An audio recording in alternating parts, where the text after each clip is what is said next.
Hey everyone, welcome to the Dare to Care podcast, the podcast where we talk about the inner workings of ministry here at Inspire Family Fellowship and community stories within and around the church. If you have any comments, stories, or questions about Inspire or our Dare to Care ministries at any point during our podcast today, feel free to send those questions to carol@inspirefamily.org. That's Carol spelled with an E. We also invite you to join us in person at Inspire any Sunday or Wednesday that you're able, 523 North 21st Street, Bismarck, North Dakota. Our Sunday services are at 9:15 and 10:45, and we also have Wednesday night services that will be resuming on January 8th starting at 7 p.m. My name's Ty Farnsworth. I'm the worship coordinator here at Inspire Family Fellowship, and I'm joined today by our community care pastor, Ernie Hockett, and church board member, Scot Leingang. Scott, how are you today?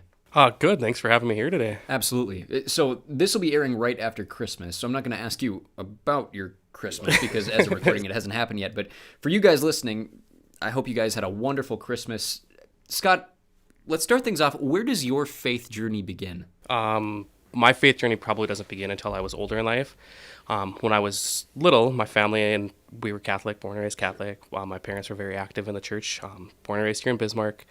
And it wasn't until we went all the time. I mean, it was church. It was fun. I mean, it was a place to go. I didn't really start getting involved into faith or having a good faith background until my mom was diagnosed with cancer. She's been probably about 10 years ago. When she started getting sick is when I started asking questions about like the typical questions you see when somebody gets sick and the things that go on, like why this, why that. And throughout my mom's journey of cancer, watching her faith and how strong, because she was very, very passionate her entire time that she was sick. Just watching how like her faith grew stronger and stronger every day, knowing that she was getting sicker and sicker. I started to think, okay, so maybe there's something behind it, and I just hadn't found the right place or the right opportunity to grow and to learn. Nothing was really making sense to me, and it was probably about, it's those 24, so probably in 2018, 2019, Amy and I, my wife and I, came here for a service. We had gone to charity a little bit because my kids were involved there, and we had gone here for a service and was listening to Pastor Randy that first time, and I honestly don't even remember what he said, but something that day hit me that, okay, this is real, there's something behind this. And that's when I was visiting my mom when she was in the nursing home, we started having conversations about like where I was at in life and like things, because all she ever wanted out of me was to have a religious background, have a home, a church family. Sure. And it was at that point that we started talking, and I'm like, I started to feel better, and like things were good and making sense to me. And that's truthfully when like I wanted to learn and get as much knowledge as I could and to grow my faith. And since I've been here and since I've found it, I mean, my life has changed. So, and no shame in this, your faith journey is fairly young then. Oh, 100%. I mean, like I said, when I was a kid, we went to church. Like it was, and every Sunday morning we got up, we picked up grandma, we went to Spirit of Life in Mandan actually, after church, did the roast thing. But I mean, for me, it was an excuse to take an hour nap in the morning and then go eat lunch. It just wasn't, at the time, I mean, it just didn't make sense to me. And it wasn't until later in life that I realized that there's truth behind this and there's a lot to learn. Wow. So speaking of family, tell us a little bit about yourself. Who is Scot Leingang? Where'd you grow up? Yeah, absolutely. So I'm originally from Bismarck, Mandan. I was born and raised on the south side of Bismarck, grew up. All my schooling is here, grew up, graduated in 2001 from Bismarck High. My sophomore year of high school actually is when I met Amy, my wife, and we kind of dated all throughout high school, and actually we ended up going to college together. When we were deciding on going to colleges, we agreed that we weren't going to tell each other because we knew it was a high school relationship. It was never going to last. So we didn't tell each other where we were going. We ended up going to the same college together just by chance. It was what we both had chose. So Amy and I both went to school at Minnesota State University, Moorhead, a couple years after Randy did. Just a couple. So we went there, dated all throughout college, and then my wife and I got married in 2006. And then shortly thereafter, so we were probably 24, 25 at that time. And then my wife got pregnant, or well, I'll back up. My wife got her job back in Bismarck, so then we moved from Fargo back to Bismarck. And then she got pregnant with our oldest son, Caden, who's now 16. And then it's kind of where life started. We both were starting to get real jobs and real opportunities in life, and been back in Bismarck ever since then. And she's been an educator for Bismarck Public Schools this entire time, and I've kind of jumped around jobs. I started off working in the restaurant industry. It was my lifelong dream to manage a restaurant, and I managed one for a year and a half, and it was the absolute worst thing I've ever done in my life. Food service is brutal. Oh, I couldn't handle it. It was a lot, and I had a young family, and just the hours and the demand in that job just wasn't right for me. My family was always more important to me than spending 80 hours a week in a restaurant. So I did that, and then I ended up into the construction equipment industry. I started off as kind of a sales guy and managing some territories, and then I got into the rental side of business. And then about 6 years ago, not quite 6 years ago now, I got on with Bobcat Manufacturing. I do all of their. I'm a senior pricing analyst, so I work a lot with like the aftermarket parts department and do a lot of their pricing and a lot of the opportunities through there. Wow. Oh, Yeah, so and then he's the one that sets the prices. Yeah, Okay. I have another son. I have an oldest one. I completely missed him. But so my oldest son is 16. He's Caden. Active in the high school wing here. And then my youngest Jace, who is 12, he's a sixth grader this year. His first year back in the middle school, and he's loving every minute of it back there. Yep. I've gotten to watch your journey. Obviously, the last couple of years, maybe a little more than that. Since I've been here. Mm-hmm. And, I noticed at the beginning, you guys came in, you were a nice couple, and you took in the services, and you seemed to really like it, and you thanked us every single Sunday, and we just knew you were a really good guy. You decided at one point in this to step deeper into church and into the leadership of the church, and to take those next faith walk steps. Why did you decide to do that? And not only you, but Amy, you two serve in the church so well. And I remember when you started doing that. What made you do that, Scott? So we started greeting as an opportunity to meet more people here at the church. Amy and I are both outgoing people in general, but when we came to church, we just kind of felt a little quiet at first, and it was a newer church to us at the time. So we got into greeting. We just wanted to meet some more people, and we enjoyed it so much, and it meant so much to us to be some of the first faces that people see, and having the opportunity to greet people and bring them into our family, just like we were brought into this family. It was very important that we could spread that. So that's kind of how the whole greeting portion of our stuff started. And Amy and I both still love it. And obviously Amy now does a lot of the signing up and getting people organized for Sunday greeting. She's very good at more organization than I ever was. As far as me getting onto the board of directors, it was never a thought of mine. And then we were sitting here on a Wednesday night eating Wednesday supper, and Tim Pesky, of all people, came over to me and he was like, "Hey, have you ever thought about joining the board?" And I'm like, "No," because that sounds like a lot of responsibility, and they're going to ask a lot of really good questions, and I'm not super smart, and I don't have that ability to guide.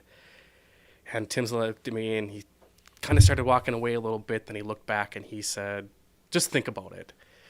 And I did. I left, and after we dropped the boys off, Amy and I would always run a quick errand between 6 and 7 when the boys were in class. And I ran a quick errand to Walmart, and I couldn't stop thinking about it. I couldn't stop. It was just like, okay, like there's got to be a reason why he said something, or got to be. And I started thinking about, I may not be the smartest, but deep down I got a little wisdom somewhere. Maybe there's something that I can do to help guide, or, I'm with my pricing background or a number background in general. I'm like, maybe I can just take a look at a report and maybe we save a little money or spend a little money here, or, figure. And I didn't really quite know what I was getting into, but I just felt that I had more to offer, and this was the place that I wanted to offer it. Wow. That's beautiful. My goodness. What do you think of that, Ty?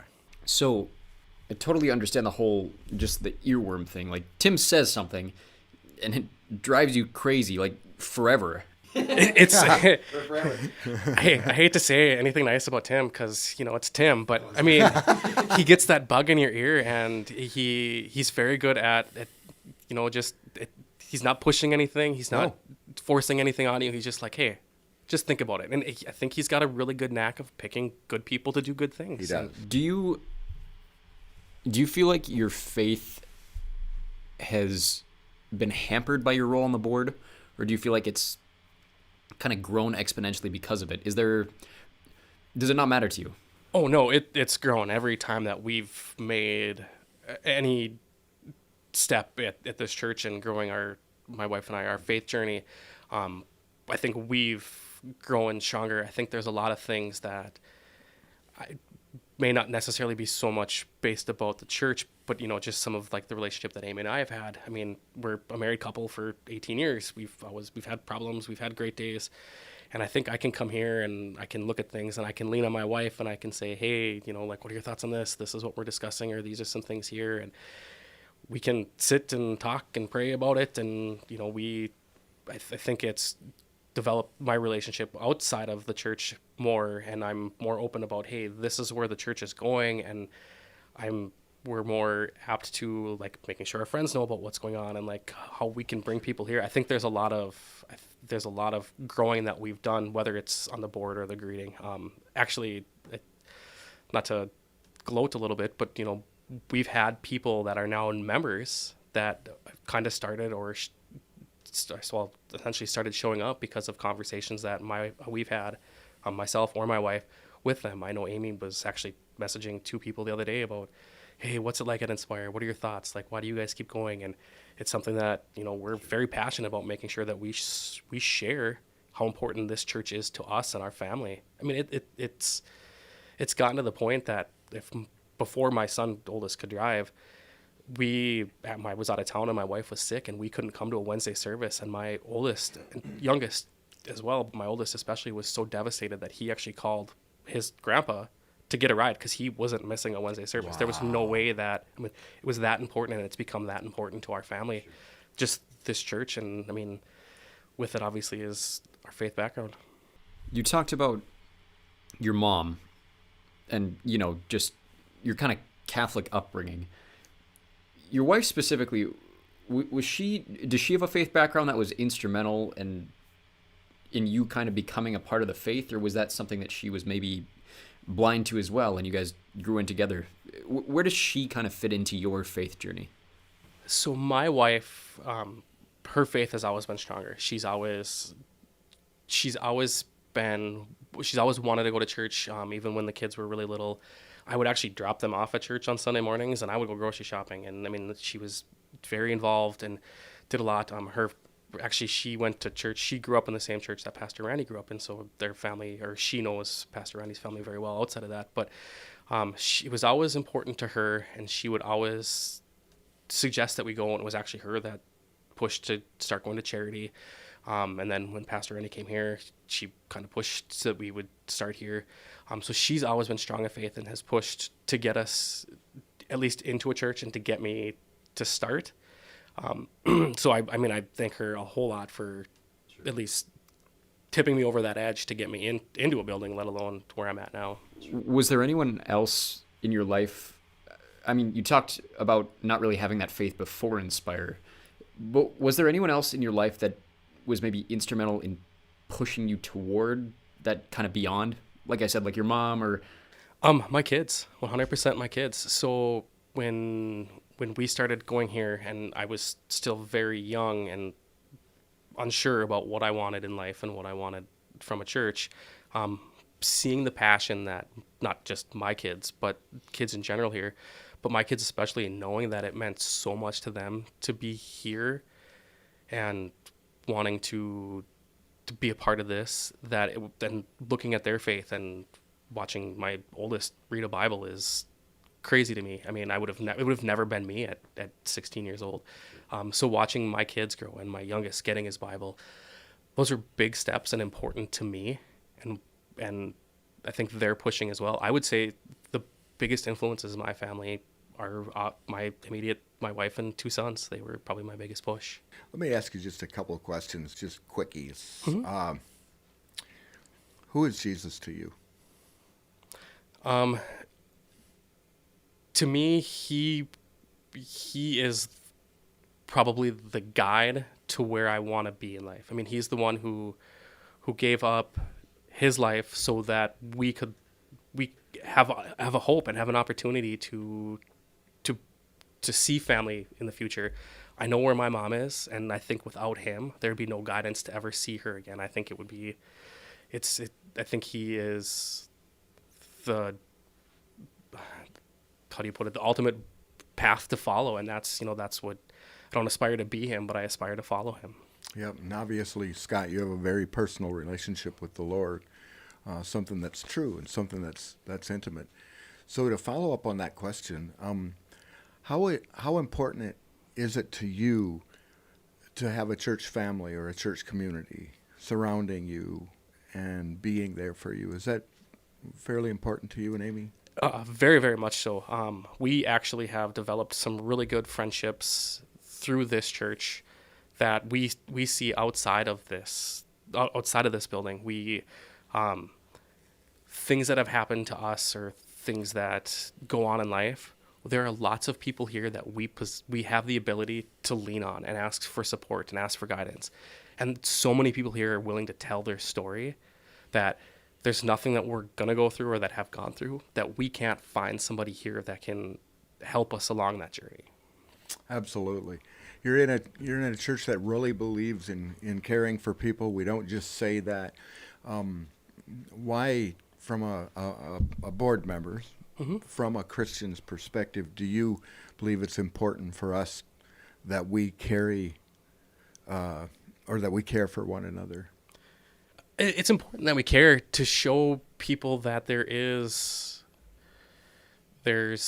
hope and there's opportunity, because I think there's so many people that are out there that don't have a friend, a family, a place to lean on, that are in just such a rut. And I was there. I mean, I was in that place out there that you didn't know what was going on. And I think having that guidance and having that faith and having a church that believes that it's important to care for not just its members but everybody, it's such a good guidance of what we should inspire to be. And it's a path that the Bible tells you to go, where we tithe here for a reason, because it's what we were asked to do, and it's not just an individual, it's a church thing. I think it just shows the community that we care, and I think that's helping to build this community up. Well put. Absolutely. A very broad follow-up question to that. What does Dare to Care mean to you? Because you talked about you guys being the starting points for people to join the church as greeters. Is it important to you to be a positive representation of that image of Christ, and daring to care for people who might need it in a way that the people in your life were there for you when you needed it? I think you kind of answered the question within. It's important to me because there was a time when I needed people to care, and I found it. And I feel it's important that as our greeting team, or when we're out front, and that we're that first positive vibe that people get, that people see. You talk to half the people, 100% of the people, whatever. You talk to as many people that come in, the first thing they always say is they always felt welcome when they were walking in. And that's what we strive to do. Is when we started greeting, people always get concerned if Larry's missing for a day or if Michael's missing for a day, because they've got their spots. And, that's where we want to be. We just want people to know that, that we're there, we're here. And if they need something, ask us. I mean, there's so many. Actually, I had a great conversation with a high school student yesterday while they were supposed to be in class. We were actually sitting at one of the tables and just kind of discussing church and school and all sorts of stuff. And I was just explaining, hey, are things good with you? And she actually, I was super impressed, asked the same thing, wanted to make sure that I was okay with where I was at. And I think that ability to care for other people, it spreads. You care for one, and they care for one, and it just keeps rolling downhill, and it gets bigger and bigger as it goes. Scott, everything you say we talked to Amanda last week, and I felt the same thing with her, is we're so proud of the board that we have here, because you guys have so much pride in this place, and you don't just want to see this place succeed, but you want to actively be a part of it, and you guys are so involved in wanting this place to move forward and be the start of not just, pride in the church, but pride in Jesus in a way that this place offers to other people. So this isn't really a question. I just wanted to thank you for opening your heart and for letting us see into the kind of thought process of someone who's in the leadership position that you are at the church. Yeah, and I don't think you could ask any one of us on that board. None of us do it for praise or thanks. We truly believe that we're on a mission to spread the word, and we just want to make sure that what we're doing is right. And I think the group of people that we have now, there's the 5 of us on the board. I'm probably getting that wrong. 6 of us on the board, sorry. Of the 6 of us that are on the board, every one of us has such a strong commitment to sharing and caring. Dare to care, especially. Yes. Like it's very important to us that we're doing the right thing to get everybody happy and involved with this community as best we can. Sure. We've got a lot of good people on that board, and I mean, you look around, there's a lot of knowledge and a lot of people that have a diverse background. I mean, everybody's on there, and it's an honor it was an honor to be elected, let alone to be a part of that group.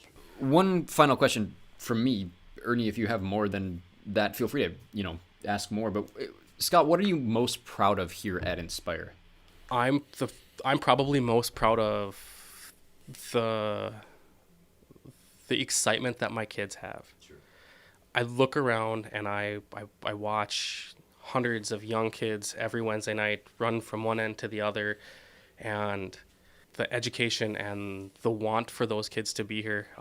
My oldest went to camp this summer and came back a changed child. My youngest is counting down the days, and he's 4 years away from going.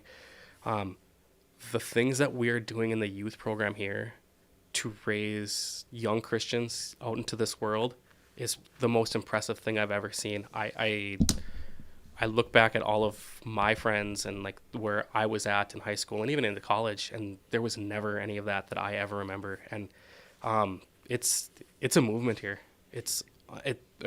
Kids bringing friends, and it's unbelievable. It's by far the most amazing thing. We love your attitude. We love your heart. We love your relationship with Jesus. And you're an easy one to follow when it comes to following the Lord. You're one who gets it right. And you're using your leadership abilities and your strengths to bring people closer to Jesus. And in life, is there anything better that we can be a part of? And we're so glad that you're part of this growing family. Mm-hmm. And that's what we call ourselves, as a family. Ty, do you think you could pray for this man before? Absolutely. Father, thank you so much for Scott and for his family and for the heart that he brings to the board and to this church and to the community that surrounds this place. I pray that all of us here can learn something from that and can somehow aspire to have the softness of the heart that Scott has.